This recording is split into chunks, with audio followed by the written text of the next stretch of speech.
Bé, hola, bona tarda a tothom, a tots i a totes. Benvingudes a l'acte del debat a la llengua, un dret cultural que organitzem des del PEN Català, en col·laboració amb l'Antic Teatre, un espai tan bonic i tan especial de la ciutat de Barcelona.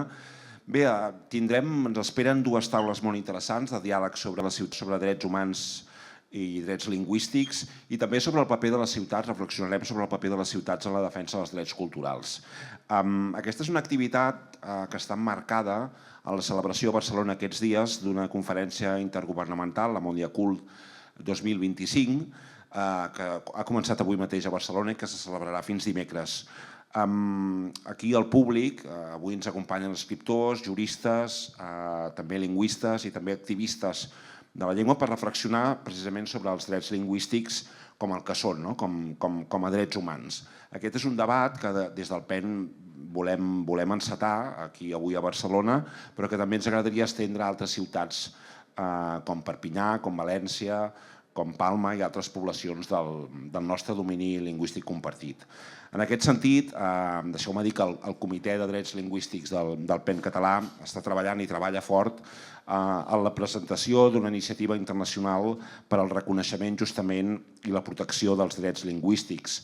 Això es farà en el marc de Nacions Unides, en el marc de la UNESCO, i es vol impulsar i renovar una declaració universal dels drets lingüístics que ja es comença a tenir una certa edat, que ja arriba als 30 anys, des de l'any 1996, que justament va néixer aquí a Barcelona, i la feina que fa el comitè és important en aquest sentit, sobretot mirant a l'horitzó del 2028, que es compliran els 80 anys de la Declaració Universal dels Drets Humans, que aquests drets lingüístics formin part d'aquesta agenda. Després de les xerrades tindrem una lectura poètica amb diversitat de llengües i d'accents i també tindrem música. Per tant, des del PEN Català esperem que us agradi la proposta que hem preparat avui i que passeu una molt bona vetllada. Bé, moltes gràcies a l'Antic Teatre i al Dani Vilaró per aquesta introducció. Jo em presento molt breument, soc la Salima, estaré moderant aquesta taula i la següent. I volia donar-vos la benvinguda a Totis, a aquest espai, que, com deia el Dani, s'emmarca dins del Programa Cultural Mondiacult 2025 i que aquesta jornada pretén reunir escriptoris, lingüistes, juristes i activistes per reflexionar sobre els drets lingüístics com a part fonamental de la identitat cultural, de la dignitat humana i del paper de les ciutats en la seva defensa. Com recorda Simona Skravek, en el pròleg del dret a la llengua, si adoptem el criteri de monolingüisme, implícitament reconeixem que hi ha veus que no poden parlar, que no cal que s'esforcin a donar-se a conèixer perquè el seu relat no importa. Això ens porta a pensar que i com bé apunten també Pete Roig i Víctor García en aquest mateix llibre, quan una llengua pateix, hi ha éssers humans que pateixen. Si una llengua desapareix, hi ha éssers humans que han desaparegut. Aquesta idea a mi personalment em recorda també a algo que es parlava el divendres passat, també en l'Encuentro de Cultura y Ciudadanía, que també s'està celebrant paral·lelament a Mondiacult, y Juan Manuel Jiménez Arias de la cultura no es un derecho, es una característica inherente a los seres humanos. La cultura se convierte en un derecho cuando se convierte en un elemento de segregación en el cual la diferencia se convierte en desigualdad. Per tot plegat,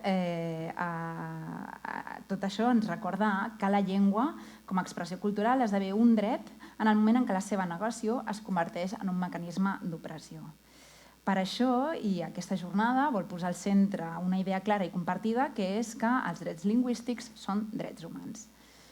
Per aprofundir més en aquesta idea, ens acompanyen i tenim la sort de comptar amb l'Abduleli Ayoub, és cantant, compositor i productor musical irano-suec. Altament polític en els seus textos, ell denuncia els crims del règim a l'Iran, alhora que inspiren resistència, esperança i llibertat per al poble. Resident actualment a Noruega i acollit dins del programa d'escriptors refugiats de la xarxa internacional d'Acorn. I també comptem amb Pete Roig Vinyals, que és membre del Comitè de Drets Lingüístics i del Comitè contra l'Emergència Climàtica del PEN Català. Everything is okay? Do you need to catch up something? I just introduced you. Good. Okay. Com deia Pit Roig és membre del Comitè de Drets Lingüístics i Comitè contra l'Emergència Climàtica del PEN català, així com activista obertament contra els mites i l'estigma relatius a la salut mental. És coautora de Matrio Barbàrie, 30 veus del feminisme català i del dret a la llengua, que el tenim aquí també, a més de ser activista pels drets humans i professora d'alemany. A mi, per començar, i com a idea molt introductòria, m'agradaria preguntar-vos, i perdoneu-me si és redundant, però per què els drets lingüístics són drets humans universals. No sé si prefereixes començar tu.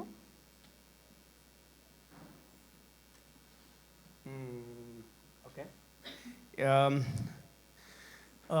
Because of language, we come together as a community. And because of our language, we built our state or neighborhood, and also created our literature. And language built us who we are. And so when we talk human rights, it's definitely language rights, because as a human, it's our specialty, it's our instinct, and it's also the culture we created. So.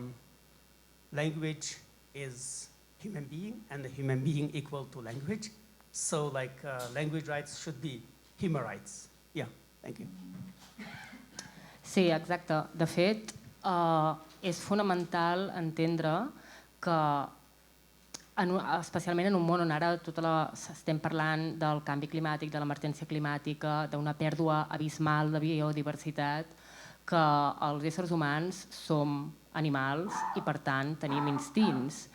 I de la mateixa manera és contradictori voler salvar les espècies, voler salvar les espècies animals, voler que els elefants visquin al seu entorn natural i puguin explotar íntegrament els seus instints, si alhora ens estem creient que és normal que a mig món, i més de mig món, s'hi parlin les mateixes llengües imperials, que és casual o innocu, que aquestes llengües resulta que tenen totes un passat imperial o un passat colonial.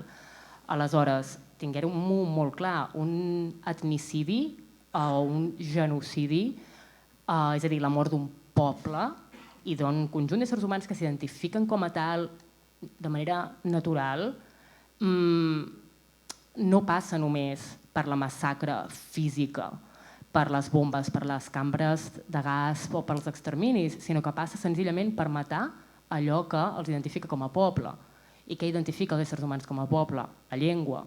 Per tant, la pregunta és això, és que no és un debat, és una conseqüència lògica de què s'entén per dret, no? Vull dir, si tu mates la llengua i mates el poble, encara que físicament aquell poble segueixi existint. Per això són drets humans, perquè és l'instint humà per excel·lència. I molt vinculat a aquesta idea que estàs dient de l'instint humà, a mi ho vinculo amb la idea també de la dignitat humana. Per què creiem o per què entenem que la llengua pot ser aquest bé essencial o aquesta cosa intrínseca? Ok. Podem tenir un altre parell de traducció simultània per l'Antoleli?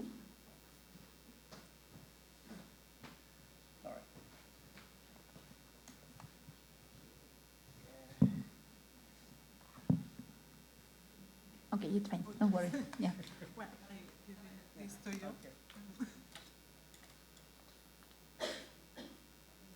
I hope I can speak Catalan. No. Faré una prova ara.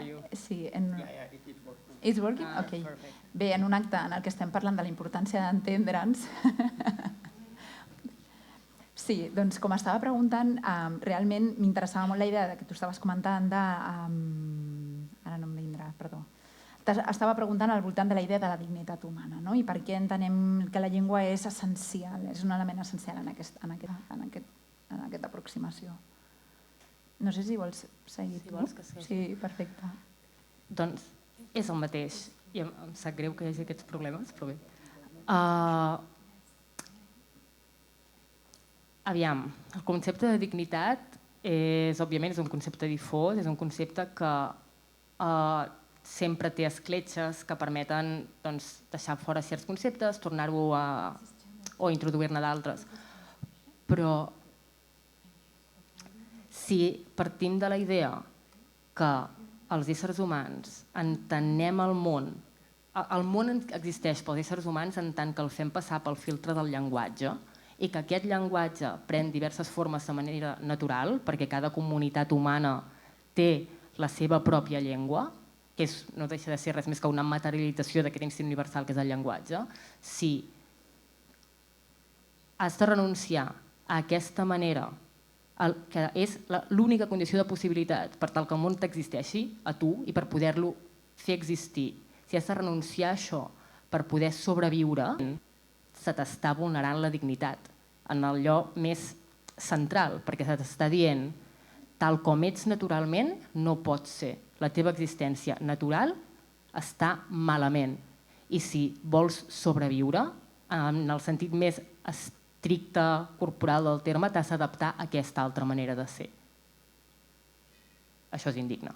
Això és indigne i atempta contra la igualtat bàsica entre tots els drets humans. O sigui, si nosaltres creiem, per activa o per passiva, explícitament o implícitament, que hi ha llengües que les podem deixar morir, és a dir, que les podem matar, i llengües que no, això que estem dient que hi ha pobles que podem deixar morir i els podem matar i n'hi ha que no. Per tant, estem atemptant contra l'article primer de la Declaració Universal dels Drets Humans, que tots deixem lliures i iguals. Voldries afegir alguna cosa, Abdulali? When she mentioned that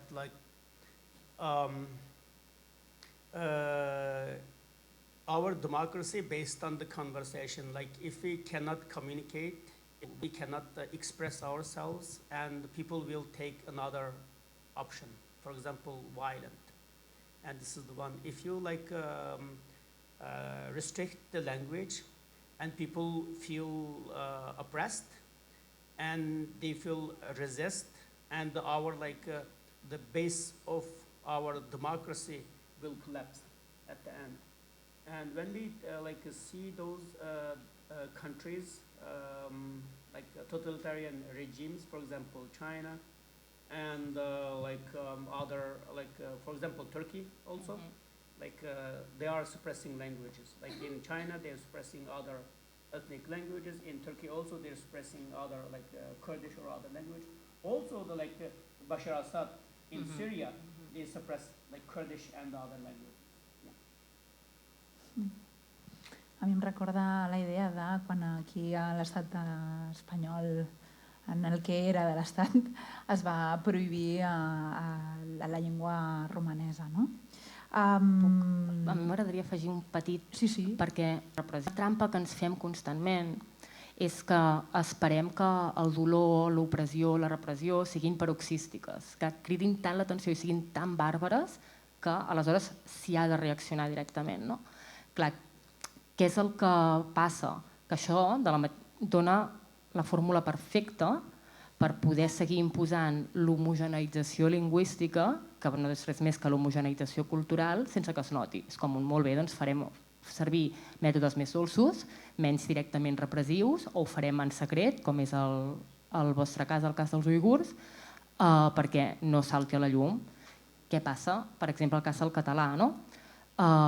Tot sovint, quan denunciem l'opressió lingüística que patim els catalanoparlants en totes les seves variants, si és catalanoparlant central, el valencianoparlant, balear, el que sigui, què passa? Que se'ns diu, però vosaltres viviu en una societat democràtica, formeu part d'un estat de la Unió Europea, teniu un passaport de la Unió Europea, no us queixeu perquè la llengua ja no està prohibida, no us queixeu perquè ja no us fan copiar 50.000 vegades hablaré en espanyol en classe, no?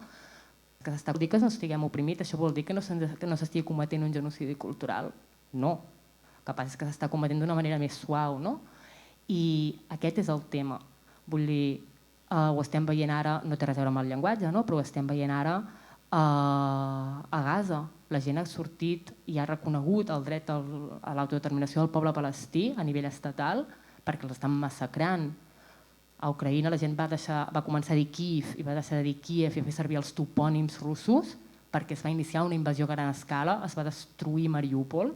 Doncs aquest és el tema. El tema és la dignitat humana es manté sempre, no només quan ja hi ha prou dolor com perquè jo et cedeixi el meu dret a això. Perquè has esmentat el cas de Turquia, el cas de la Xina, són casos extremadament bèsties i òbviament no tenen ni punt de comparació amb el que està passant amb l'irlandès, amb el que està passant amb el bretó, amb el que passa amb el català, amb l'aranès o amb el basc. Però no ens podem fer aquesta trampa, perquè si no després, amb una aparença amable, podem seguir cometent genocidis. Yeah, it is really interesting. Every invasion, it started with the language restriction. For example, when Russia invaded Ukraine, and they put Ukrainian kids in the camp and they teach them only Russian. And also in China, after this 2017, Chinese government put millions of people in the camp, and what happened to those kids? They put those kids in the kindergarten and the boarding schools. And then they speak only Chinese there, and then they will lose their language in a very short time. I met 2 kids. We rescued 2 kids because they are Turkish citizen, and because of the citizenship, we saved from China. And when they came back in 2022, one is 12, another is 9. Both of them lost their language completely. From 2017 to 2022, those kids lost their language. It means that millions of kids are losing their language there. So any invasion, any restriction, any oppression start with the language. And another thing that we always take language as granted. We are Catalan and we speak Catalan. But if you don't pay attention, you will lose it at the end because of your take it granted. So one is we use it, and another we should have a conscience about it, what we are doing. Yeah. I'm sorry to interrupt, but I think you will need to put the microphone so the translation is working properly. Okay. Thank you. Seguint amb el que estava comentant,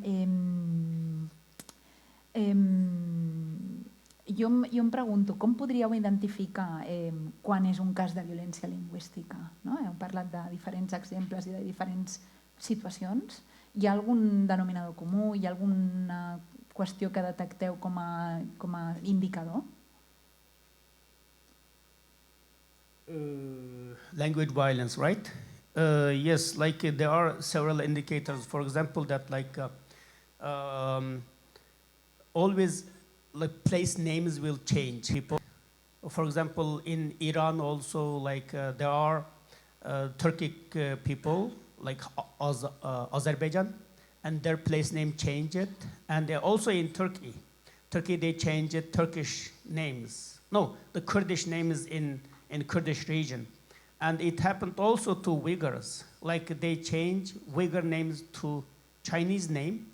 And at the end, the problem is people, even when they, the case happened to Uyghurs that when people released from the camp, they couldn't find their home because the place name changed and address also changed. They couldn't even find the home. Not only your place changed, also your physical address also being changed. Not only your the identity. So it is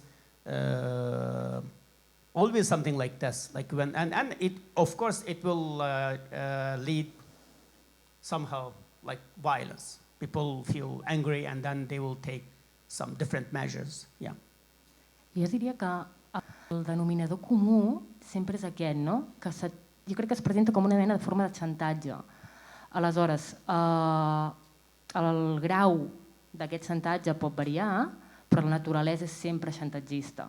Per exemple, aquí què t'estan dient? Estan dient, sí, tu pots seguir vivint a la mateixa terra si t'adaptes i passes a dir, anomenar les coses no pel nom que tenen per tu i per la teva llengua, sinó pel nom que tenen per aquesta altra llengua i aquest altre poble. Casos més senzills però que responen al mateix xantatge. No, sí, tu tens tots els drets democràtics del món, tu tens dret a tenir una nacionalitat, amb un DNI, amb un passaport, tu tens dret un judici just, hi ha una sentència on se t'explicita per quines lleis estàs sent condemnat o tu tens dret a l'assistència mèdica. Ah, sí? Però si el vols, accepta que et parlin en la llengua que no és la teva, accepta que la teva sentència condemnatòria estigui publicada en una llengua que no és la teva. Si vols tenir accés a aquest producte cultural que, si em permeteu el llenguatge, ho està patant arreu del món, accepta consumir-lo en una llengua que no és la teva. Sempre hi ha un element de xantatge. I és aquest element de xantatge el que fa que l'assimilació lingüística funcioni tan bé i sigui tan indetectable tantes vegades, perquè tot sovint està camuflada d'una violència que no és específica o no és la que esperem veure, que és la que ens corprèn. No? El tema és aquest, no esperem a veure el grau més paroxístic d'aquesta violència per reaccionar, sinó l'estructura, la naturalesa del que hi ha. Per exemple, si tu en una universitat pública, democràtica, en un programa europeu, bla, bla, bla, d'una ciutat com Barcelona, no pots defensar la teva tesi doctoral o de màster en la teva llengua, això és violència lingüística. Em sembla molt interessant també com poder-ho aterrar, per exemple, en aquest cas concret, tu ara parlaves de les universitats. A mi em ve la idea de pensar tothom, totes tenim dret a parlar i rebre educació en aquesta línia del que estaves plantejant de la universitat en la nostra llengua materna? Per ells. Like it's always the case, like we always face this problem, like standard and something it's not standard for them. Like also, like they said that, yes, this is the university, like the standard language, like the official language is for example, like a Spanish or like a Chinese or Russian or something, and they exclude the language the students are using.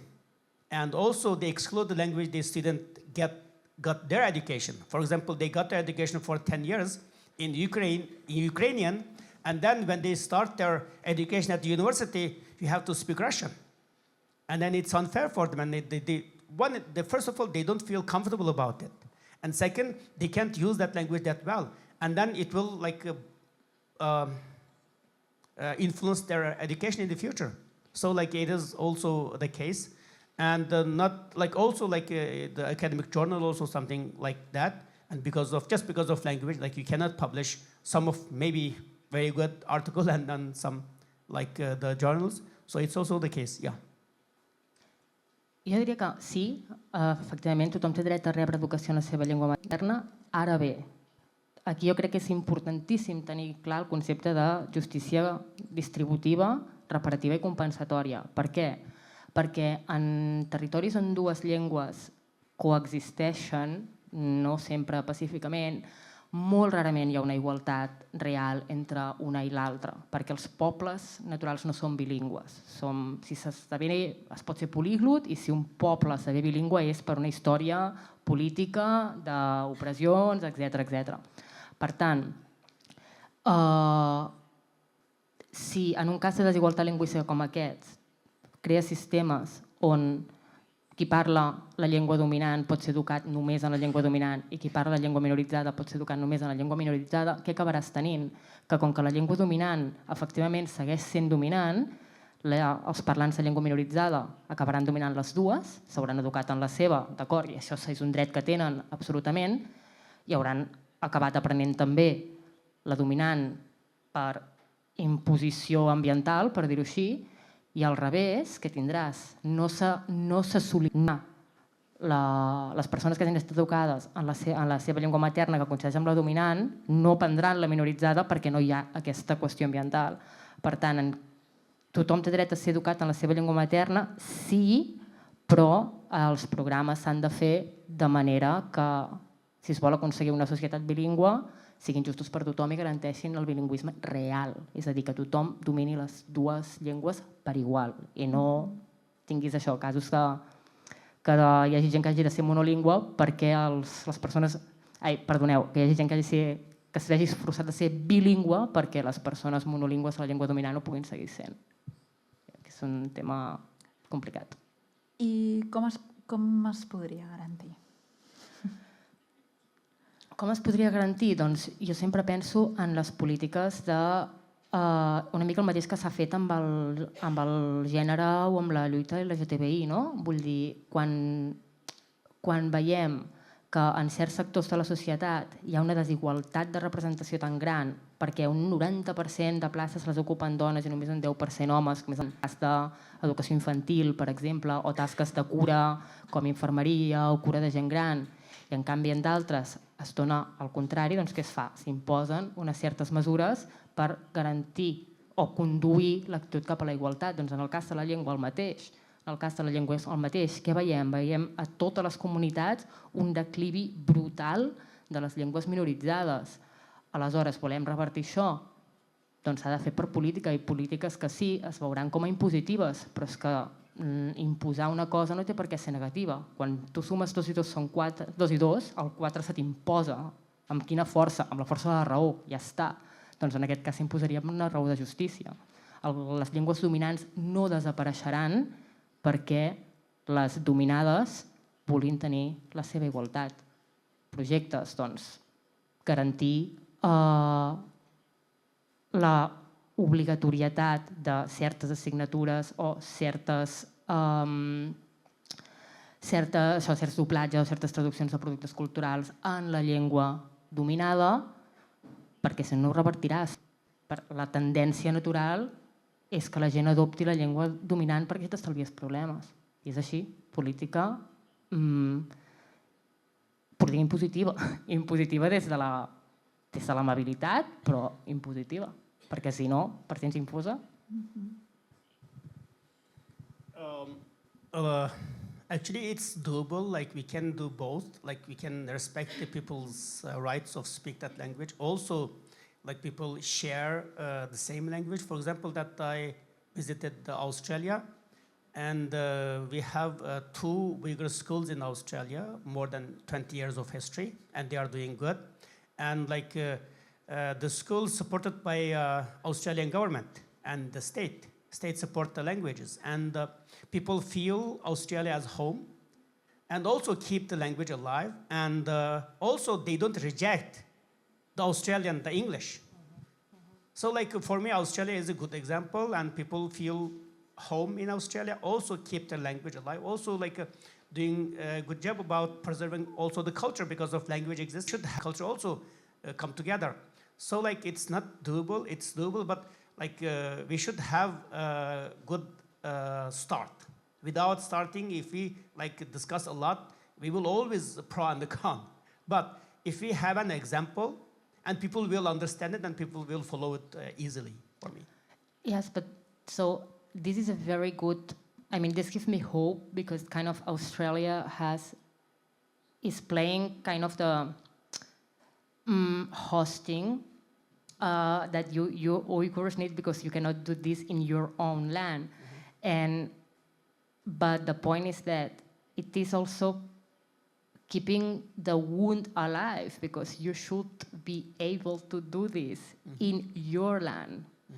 And yeah, of course, yeah. Absolutely. Like, so yeah, like also, yeah, you're right. Like if you wanna keep the language, like the language should preserved, should be alive in the motherland. For example, if Uyghur disappear in Uyghur homeland, and it will not exist in outside, because language always they need to develop, and they need to produce something, like cultural products, for example, the books, films, or music or something. And like the sad thing that like, yes, we can keep language outside for a while, but because of there is no production, there is no music, there is no book, there is no education, it's impossible actually. But temporarily it worked, but like for long term, no. Exacte. I a més, també perquè penso que quan és això, vull dir, s'ha de fer justícia. Jo sempre ho penso en termes de justícia, no? Perquè el que deies de donar per descomptat la llengua, això no? És un grandíssim privilegi que només el tenen aquelles llengües dominants o que estan protegides per un estat. Si salvem la llengua a l'exili, i això els catalans ho coneixem molt bé perquè vam haver de salvar la llengua a l'exili durant molts anys, durant la dictadura franquista, i és un producte d'èxit, però hem d'evitar que aquest èxit permeti camuflar i no jutjar els responsables que s'hagi hagut d'educar a fora, que en aquest cas són el règim xinès i la seva imposició del mandarí. Suposo que jo estic pensant en acció internacional de condemna d'això, i no condemna en el sentit de deeply concerned que veiem a tot arreu, sinó d'acció i de vetos a aquest tipus de injustícies i d'homogeneïtzació lingüística. Yeah, of course, like that's the action part, and they need to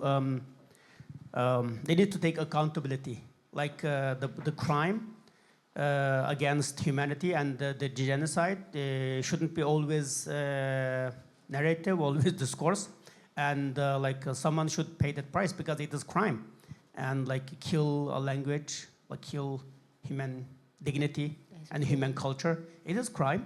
And take that responsibility, and they take accountability. That's the point at the end. Yeah, you're right.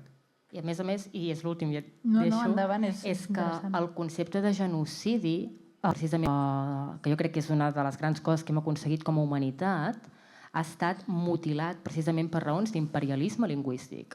Si jo ara dic genocidi, tothom ens ve al cap això, no? Doncs el que va passar als camps d'extermini durant la Shoah, o el que està passant actualment a Gaza amb bombes i extermini físic d'una població, no?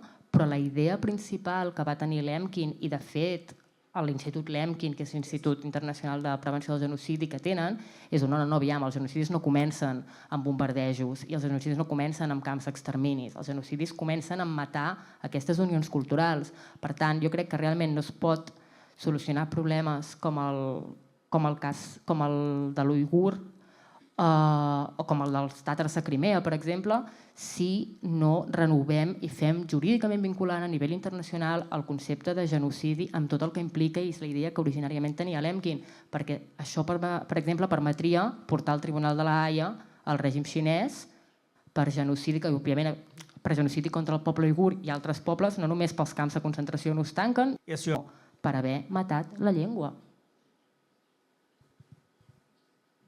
Yes, you're right. Like when we talk about genocide, we always think something physical, just like happening in Gaza.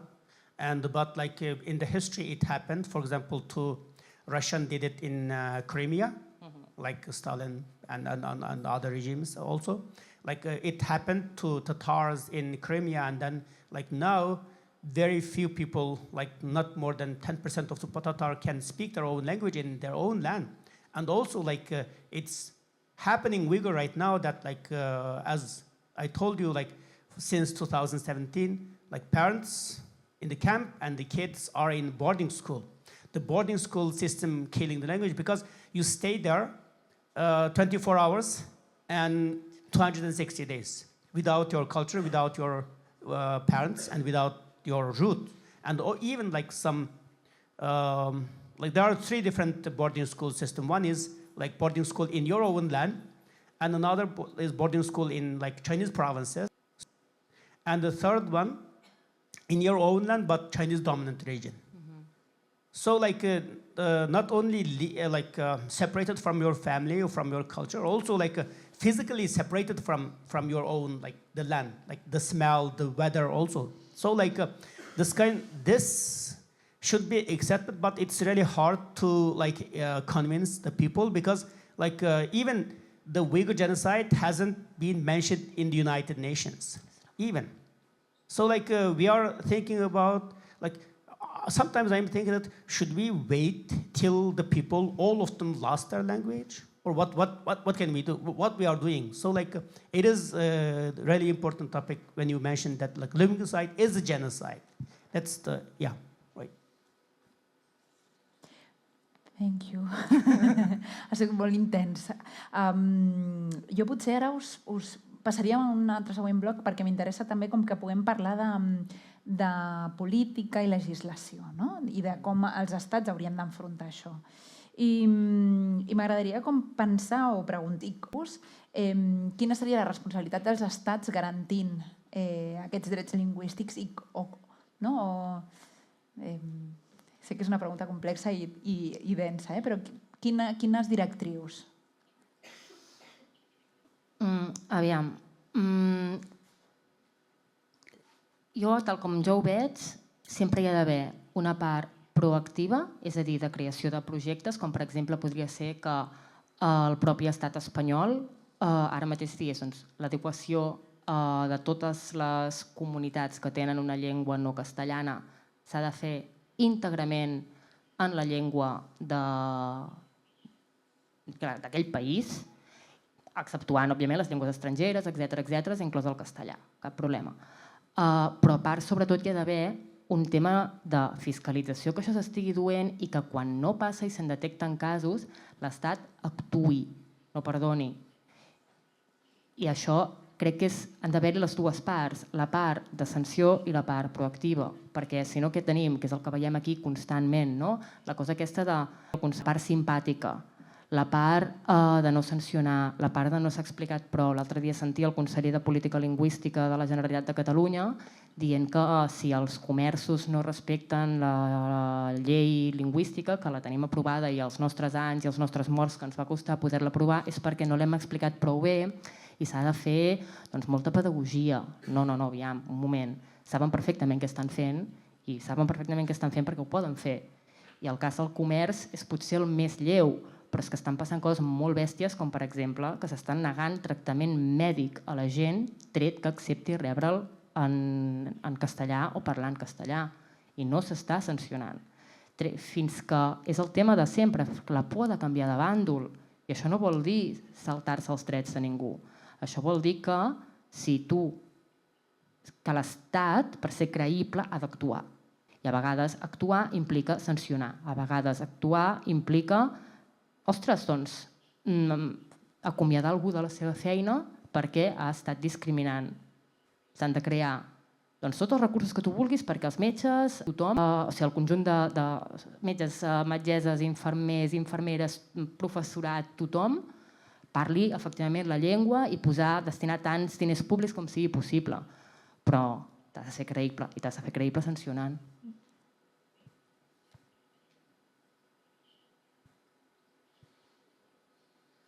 Yeah, of course, without consequences and without accountability, it's always the slogan. We always talk, we need to protect this and that, and without punishment, who will listen to us and who will Another thing that if there is no punishment, people make the same crime again and again and again.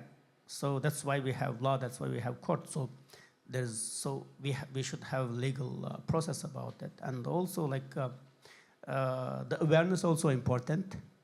We should also think that it's a crime, and because if we don't feel it's crime, and how can we take accountability? So we should also have that awareness. Thank you. I com hauríem d'anar tancant, us faré una última pregunta i sí que us demanaria, potser ja, heu sintetitzat moltíssim, jo estic al·lucinada, la veritat, però si podeu ser també com molt breus, doncs perfecte. Apel·lar també a organismes internacionals, no? Com hem anat passant per tot, estat, no sé què. Crec que és important també com pensar quin paper juguen els organismes internacionals. Penso la UNESCO, la ONU. UNESCO ja hem vist, per exemple, amb el cas del genocidi del poble palestí, mangas verdes total. Quin paper creieu que haurien de tenir en la defensa dels drets lingüístics? Actually, international body will play important role, should. That's why we are paying tax for them, through our representatives. But the problem is they are not doing their job very well. Instead of protecting the language, they canceled my presentation at the language conference in Paris, UNESCO. And that's not acceptable. And also, United Nations mentioned rights, but never mentioned rights of linguistic rights of Uyghurs. And so, actually, we can do something that we can ask our representative to make this statement or take this case in United Nations. Yes, it is not the place we can solve the problem easily. But that's only place we have. We don't have other choice. Yes, I know, like UNESCO canceled my presentation because of Chinese pressure, but I need to go. Even they cancel my presentation, I should go. Like that's the only way we can continue, because we don't have only one. We have only one United Nations. So we should keep talking. Another thing that, like, through our activism, we tell them that, look, you are making crime, but we are watching. That's also important. Thank you. Absolutament, absolutament, sí, totalment. Clar, el problema que jo hi veig és això, no? Que són jutge i part alhora. I a part, amb l'ordre internacional, tenim des del final de la Segona Guerra Mundial, això es veu molt amb els drets de veto, no? Clar, estic pensant, respondré, seré eurocèntrica, però estic pensant en la Unió Europea, que és una cosa que ens afecta moltíssim a nosaltres, no? Jo crec que la clau perquè els organismes internacionals funcionin és que tots els membres, tots els estats que en siguin membre, renunciïn a aquest possible dret a veto i renunciïn a certs privilegis que dona l'autarquia d'estats separats, no? Perquè, si no, què passa? Ho estem veient, ho vam veure, ho he explicat abans, amb com es va legislar el concepte de genocidi en la legislació internacional després de la proposta de Lemkin, després de la Shoah, i ara amb la Unió Europea ho estem veient. La Unió Europea és, ara mateix, l'única esperança de suport que té el poble ucraïnès. Si Rússia guanya aquesta guerra, no és només que tota la resta de països europeus vinguem darrere, sinó que tornaran a perdre la seva independència, el seu reconeixement nacional, la seva llengua pròpia. I no, aleshores, la Unió Europea ha de ser creïble, i l'única manera de ser creïble, quina és? Renunciar a aquest privilegi. I no pot ser creïble la Unió Europea, i jo tinc tot el meu... Soc una gran europeista i tinc tota la meva fe aquí, una mica pel que deia Doveli, perquè és que és l'únic que tenim amb tots els seus defectes, si no veu que no podem defensar els drets nacionals i lingüístics d'Ucraïna si després els membres de dins de la Unió Europea, que són els que els han de defensar, que són, per exemple, vaig llegir un projecte que es vol reconèixer l'ucraïnès com a llengua oficial de la Unió Europea, si els mateixos que ho han de fer estan oprimint llengües i pobles dins la seva legislació. Com s'ha d'aconseguir això? Un organisme internacional, i que internacional passi per dret a veto fora, radicalment. Molt bé. Doncs amb aquestes últimes idees tanquem aquesta primera taula. Moltíssimes gràcies, Abdulali Putrot, ha sigut molt interessant.